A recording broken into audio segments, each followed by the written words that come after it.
Buongiorno e benvenuti al Museo Naturalistico Didattico Patrizio Rigoni. Ci troviamo ad Asiago e questo piccolo museo raccoglie e racconta quello che è la natura e l'ambiente che circonda le montagne di Asiago, più in generale gli ambienti dell'altopiano dei 7 comuni.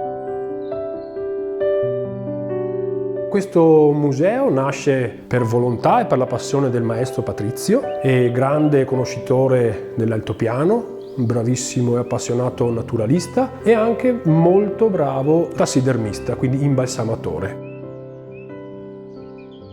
Il museo che il maestro Patrizio ha creato ha una forte accezione didattica, proprio perché Patrizio voleva che questa struttura fosse uno strumento didattico per i ragazzi e per i bambini che avevano modo in questo spazio di apprendere le scienze in modo molto efficace.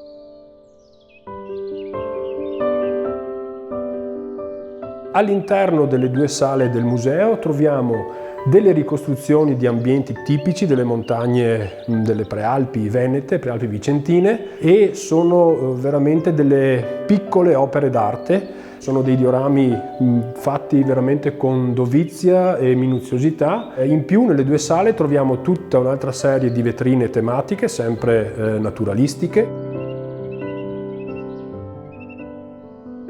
Ultimamente, negli ultimi anni, si è voluto aggiungere delle parti multimediali. Di ogni diorama ha delle audioguide, tutto scaricabile, ascoltabile attraverso una piattaforma di audioguide.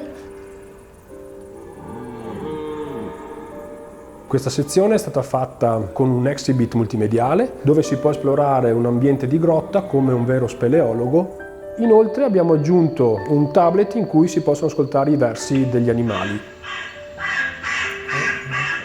Il museo come attività si rivolge sia alle scolaresche che ai turisti e abbiamo un ricco calendario di attività che abbraccia un po' tutte le componenti naturalistica ma anche culturale e storica qui del nostro altopiano.